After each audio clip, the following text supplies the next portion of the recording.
Então eu acho assim, fundo imobiliário é uma forma melhor de começar, porque com pouco dinheiro você começa a investir em imóveis, diversifica muito, com 10, 15 mil reais você vai estar investindo em 300, 400 imóveis, é tijolo também, pode contar para o teu amigo.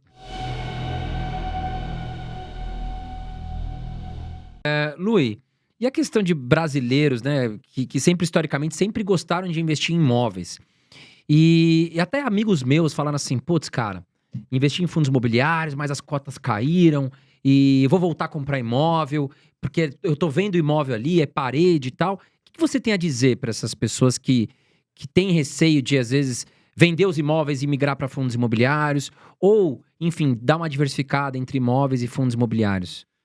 Acho que tudo é uma questão de equilíbrio, né? Se você tem muito dinheiro, não vai colocar tudo em fundo imobiliário. Talvez ter alguns imóveis seja positivo. Mas vamos supor que você está começando agora. Você tem lá 50 mil reais para investir, 30 mil reais, ou às vezes até menos, 200 reais para investir. Você não consegue comprar um imóvel. Então você começa, né, investindo em imóveis através de fundos imobiliários.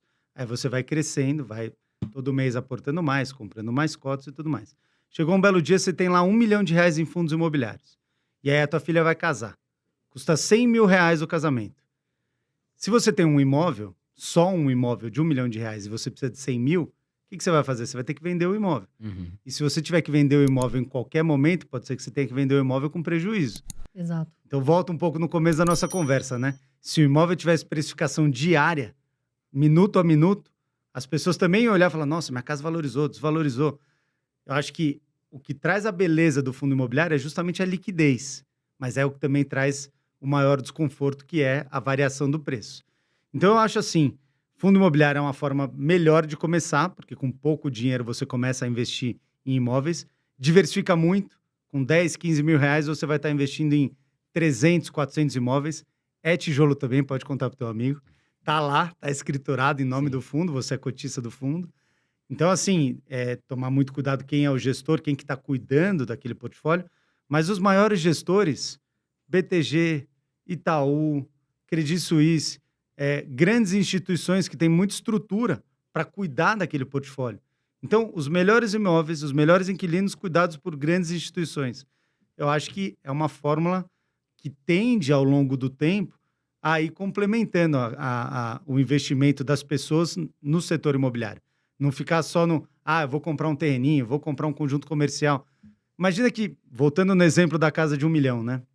Imagina que você juntou 1 milhão e comprou um imóvel e alugou.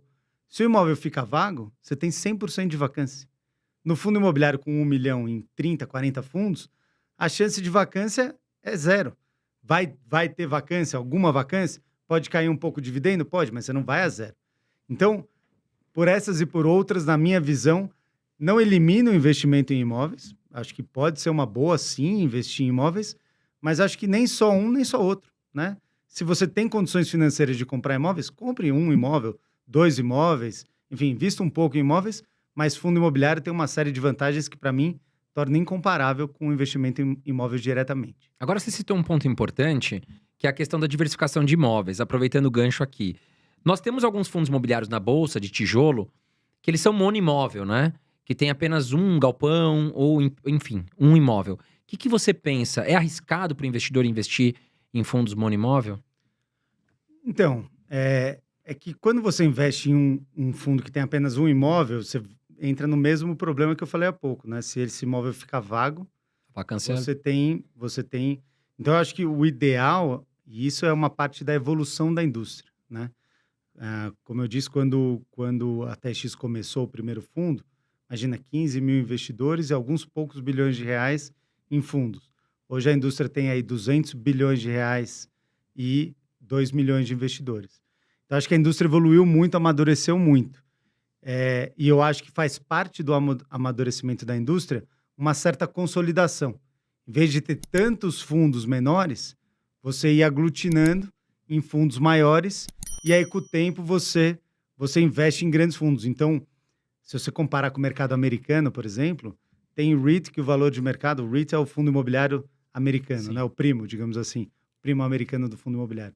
Tem REIT que o valor de mercado são 50 bilhões de dólares. Então, um fundo imobiliário americano é maior do que o mercado inteiro brasileiro. Isso é parte de um processo de amadurecimento. Lá, você tem 80 milhões de pessoas que investem em REITs. No Brasil, você tem 2 milhões.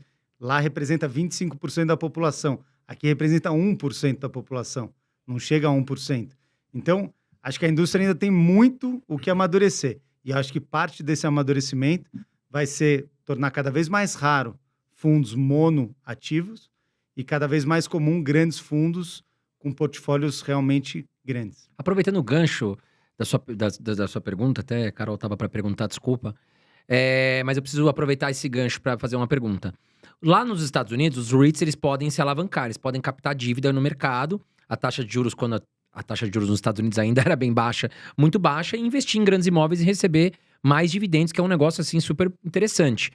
Você acha que parte da evolução dos fundos imobiliários aqui entra no ponto de os fundos imobiliários poderem também captar empréstimo para crescer? Eu acho que isso também é parte do amadurecimento da indústria.